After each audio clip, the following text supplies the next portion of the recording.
کہا نہیں صحابی نے تو بد دعا ہے،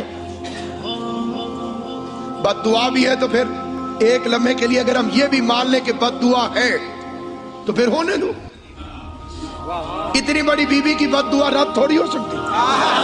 اگر نہیں مسئلہ یہ ہے، ویسے تو آپ کہتے ہیں کہ پتا بھی نہیں ہلتا اس کی مرضی کے بغیر، یہ ماتمی کا ہاتھ اپنی مرضی سے ہل رہا، اسے بھی اللہ کی مرضی سمجھو۔ کیا لیکن نہیں، ہمیں اصل میں اعتراض تو یہ آپ لوگوں نے خود ہی مارا تھا، خود ہی روتے۔ میں نے کہا ہم تو نہیں تھے تو ان کے نام لکھ لیتے،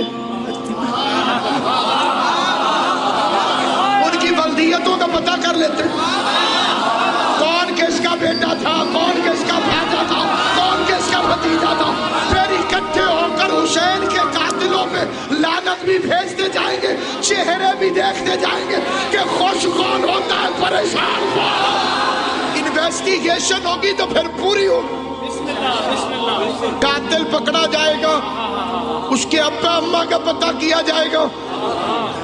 اور یہ میں کوئی انوکھی بات نہیں کر رہا ہوں، آپ کسی بھی پولیس سینٹر سے جا کے پوچھ لیں کہ جب وہ تفتیش کرتے ہیں جیب کترا بھی پکڑا جائے تو اسے پوچھتے ہیں تیرا ابا کیا کرتا ہے، چوری اس نے کی ہے، ابے کا کیوں پوچھتے ہو؟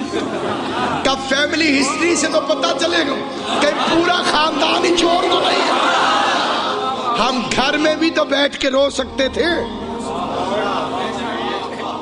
تو بندے آ کے پوچھ لیتے گھر والے کیوں رو رہے ہو، بات ختم ہو جاتی۔ تو پوری دنیا کا اشتہار لگاتے، سڑکوں پہ آتے، روڈ پہ نکلتے، کوئی تو پوچھے گا کیوں رو رہے ہو، فکرہ ہدیہ کرنا چاہتا ہوں، کوئی تو پوچھے گا کیوں رو رہے ہو۔ اس کیوں نے حسین کے قاتلوں کو بے نقاب کر کے رکھا، چھپنا بھی چاہے تو نہیں چھپ سکے۔